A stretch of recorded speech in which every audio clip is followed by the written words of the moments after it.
Hey guys, WTF here, and today I want to talk about the iPhone 8 and what we can expect in the future for Apple's next generation of iPhone. I have all the models, or most of the models, missing the 3GS here, I can't find it, but most of the models here, and I wanted to have these here to show you what I'm going to talk about and the reasons I feel like the next generation iPhone, Apple could be making a really big mistake if the most recent schematics are real. Now, I'll link you guys down below in the description for some schematics that were leaked on a Weibo page that talk about the iPhone 8 and what we can expect, or the iPhone 8 Plus. So first, let's go ahead and take a look at the official image. Again, links will be in the description down below to the official source. This time of the year is the right time where Apple starts making that decision to push the final design for the iPhone, which is set to be releasing on September, or by the end of September 2017 this year. The first thing you'll notice, let me talk about what's okay about this phone, because it's easier to talk about what's okay than what's not okay. So first off, look at the antenna bands that you see. So it looks like Apple's going to go back to the iPhone 4S style design. You see the antenna bands here on the iPhone 4S. You see them on the schematics there.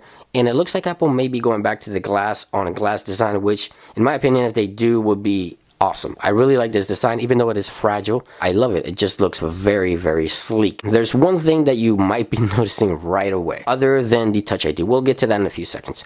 The camera. We see the iPhone 7 Plus, of course, has the dual lens camera, and on these schematics, you see that it's turned to a vertical position, okay? That kind of makes sense. I understand why that would be, because if you have the sensor on the top, you can take your portrait photos, and if you turn it this way when you take videos and photos, you get a wider angle using both sensors, and at the same time, you keep your standard sensor, and then you keep your other sensor for the wide angle to get a better image, video, or whatever.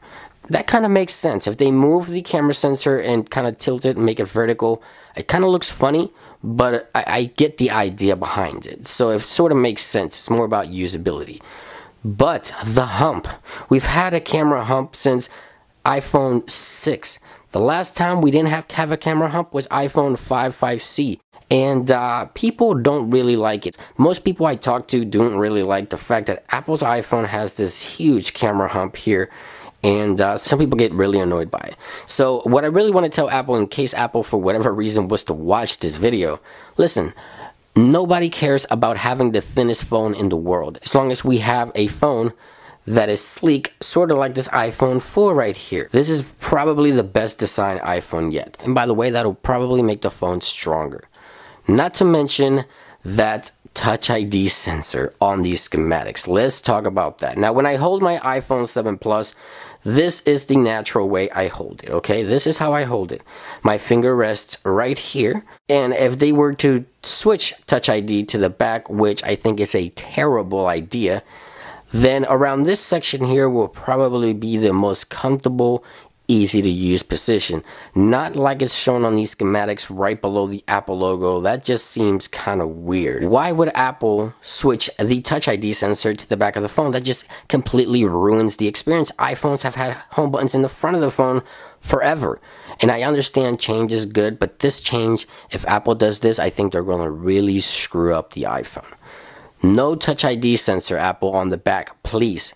Even if we have to wait longer for you to develop the technology to make the iPhone's Touch ID embedded under the display, take your time. Do not screw up your iPhone. This is probably the worst year for you to come out with an ugly, inefficient iPhone. You have the Galaxy S8, which is kicking ass. We also have the Note 8 coming, and you do not want to F this up. So no Touch ID in the back. Totally hate the idea. Hopefully these schematics are not real. Let me know in the comments down below. What do you guys think?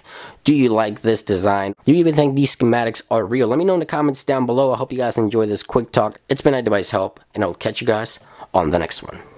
Peace.